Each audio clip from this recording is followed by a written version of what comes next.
Eu tenho que continuar porque o Paysandu não saiu de um empate em 2-2 contra o Atlético Goianiense agora há pouco na Curuzu.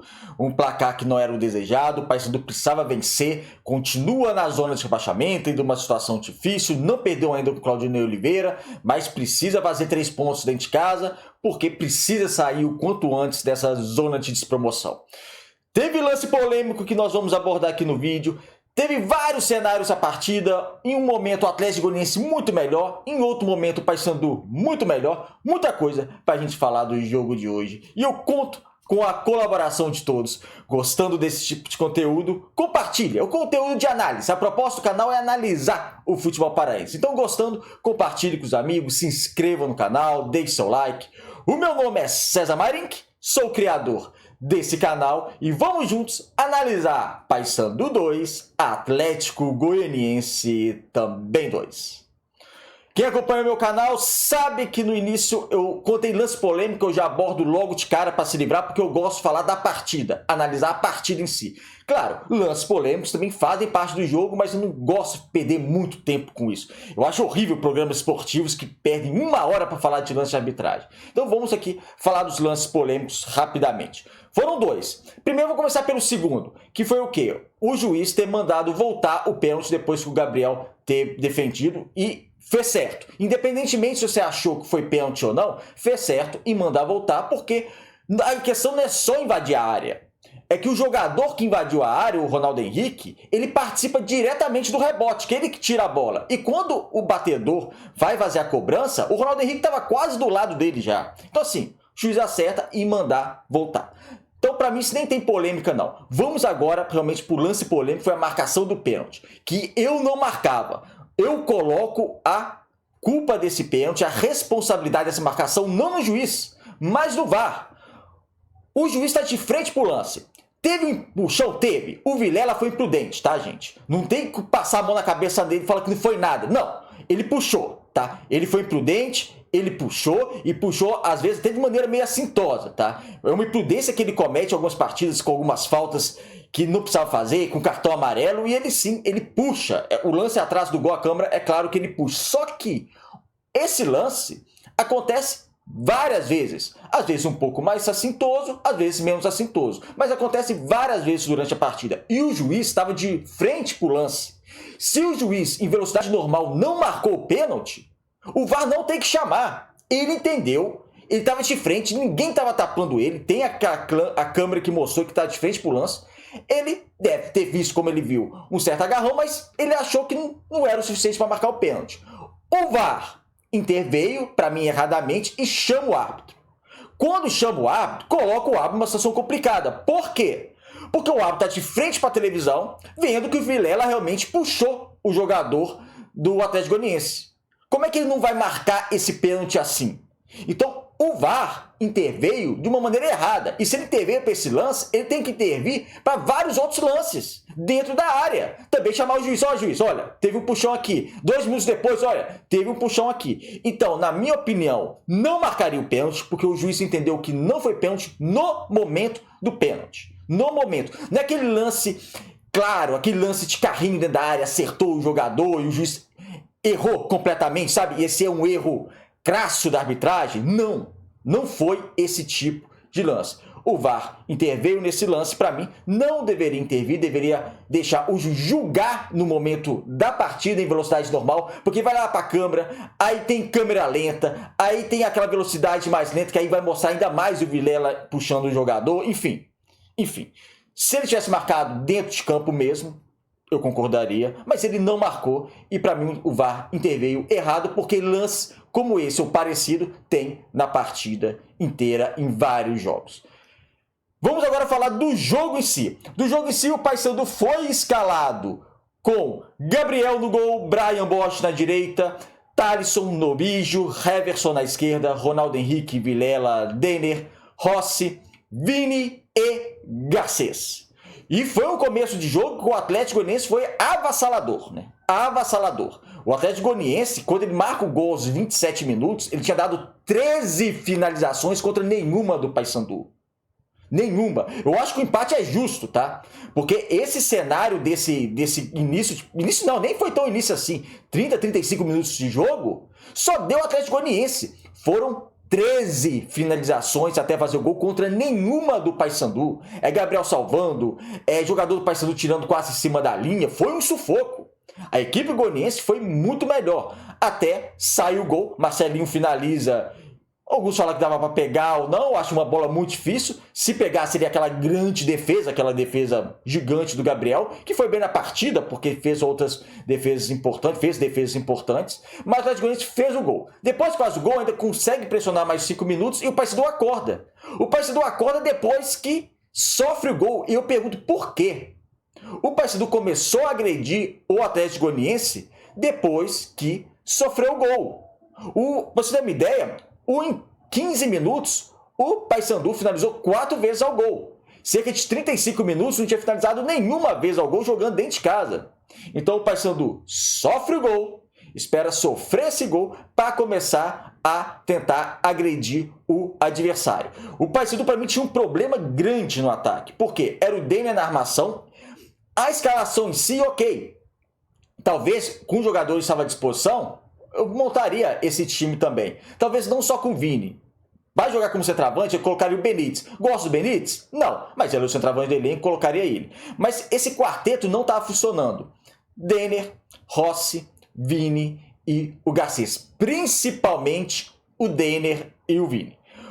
O Denner, sumido de campo. Muitas vezes você nem esquecia que o Denner estava no jogo, ele tinha essa obrigação da armação da equipe do Paysandu, não conseguia armar. O Vini foi aquele centroavante, mas muitas vezes aquele falso 9, porque ele tinha uma mobilidade no ataque, às vezes ele caía um pouco para um lado, um pouco para o outro, mas ele ficava mais preso, mas não jogou bem. É uma contratação também, assim como o Denner, a gente já analisou aqui as contratações, umas contratações um pouco questionáveis, que a gente tem que esperar um pouco, mas não venha nos seus antigos clubes jogando muito bem, e na partida de hoje, até sofrer o gol, esse quarteto não estava funcionando, principalmente essas duas peças. Porque essas duas peças, até quando o Paysandu melhorou, também não estiveram bem. O Garcês melhorou na partida, um pouco, aquém ainda daquele Garcês que começou no Paysandu hoje, mas melhorou na partida. E o Rossi foi um jogador importante que faz o gol de empate ainda no primeiro tempo, o Rossi jogando dentro da área. Por quê? Porque houve o deslocamento do Rossi para dentro da área nesse lance. O Paysandu tinha alguns problemas em relação aos laterais. Muitas vezes os laterais apoiavam. O Brian Bosch não fez uma boa partida. O Heverson uma partida um pouco melhor. Ele participa do gol de empate do segundo gol do Paysandu, faz uma boa jogada. Então ele oscilou dentro da partida, mas viveu bons momentos. O Brian Bosch achou uma atuação bem fraca. Foi substituído pelo Edilson, que não conseguiu acrescentar tanto. Mas esse quarteto ofensivo do Paysandu não estava me agradando. Faltava um pouco mais de sintonia e faltava um pouco mais de qualidade, principalmente desses dois jogadores. O Rossi faz o gol quase no final do primeiro tempo, só não foi no final porque no final do primeiro tempo mesmo saiu o gol do Atlético Goianiense, que foi aquele gol de pênalti marcado que a gente já analisou aqui. O Paysandu vai para o intervalos perdendo por 2-1, com o Atlético Goianiense sendo melhor no primeiro tempo. De maneira geral, o Atlético Goianiense foi bem melhor que o Paysandu no primeiro tempo. Isso aí é inquestionável, é inquestionável. Foi para o intervalo, aí o Claudinei promove algumas substituições, e 2 substituições boas, tá? Vini para entrar do Benítez, que não entrou bem não, tá? O Benítez não entrou bem, mas eu faria essa substituição porque são as peças que tem no elenco, gente. As peças. O Paysandu tá num bom momento, de maneira geral, não perde a 5 jogos, mas tem as suas limitações. Tem que ir no mercado agora, acabar com esse transfer ban, e ir no mercado e contratar jogador de qualidade. Tem as suas limitações. Então, dentro das limitações, eu faria essas substituições também. Entrou o Benítez e saiu o Ronaldo Henrique, que não esteve bem, porque o primeiro tempo, o meio-campo do Paysandu muito permissivo, tinha o Denner que não criava, e o Vilela e o Ronaldo Henrique não conseguiam dar um dinamismo a esse meio-campo para entrar do Anderson Leite. Anderson Leite que entrou bem, não só pelo gol, porque quando ele entra 2 minutos em campo, ele faz o gol de empate numa bela jogada do Heverson, cruzamento, e o Anderson Leite finaliza empatando a partida. E esse gol do Paysandu, o Paysandu faz, era um sinal que o segundo tempo seria diferente. Esse gol da equipe do Paysandu era um sinal que o Paysandu faria um segundo tempo diferente, porque o Paysandu finalizou quase o dobro com o Atlético Goianiense na segunda etapa. Ou seja, aquele número de finalizações no primeiro tempo, 13-0, até o Atlético Goianiense fazer o gol, no segundo tempo o Paysandu finalizou muito mais. E tinha que ir para cima realmente. Promove mais algumas substituições, Sai o Denner, que não foi bem para a entrada do Marcelinho. E eu gostei da entrada do Marcelinho, porque o Marcelinho, ele entrou bem, sofreu até uma falta perigosa no segundo tempo, é um jogador que tem velocidade, tecnicamente é um jogador também que deve, tal, longe de ser um jogador confiável, mas é um jogador que tenta pelo menos dar uma velocidade, e o Atlético Goianiense parece ter cansado na segunda etapa. Então o Claudinei promoveu a substituição colocando um jogador mais de velocidade para justamente tentar causar um pouco mais de confusão na defesa do Atlético Goianiense, e foi o meio-campo do Paysandu mais ativo na partida. Então, se é um meio-campo mais ativo no segundo tempo, o Paysandu conseguiu controlar melhor a partida e conseguiu finalizar, conseguiu criar as jogadas. Para mim, o grande desperdício do Paysandu é ter jogado 35 minutos praticamente de jogo no lixo, porque os 35 minutos do primeiro tempo praticamente não existiram para o Paysandu. Né? Não existiram, só deu a equipe do Atlético Goianiense. Por isso que o empate, um primeiro tempo de um e o segundo tempo de outro, acaba sendo justo, na minha opinião. Muita gente tem na memória o quê? Como acabou a partida. E acabou a partida, o Paysandu muito melhor que o Atlético Goianiense.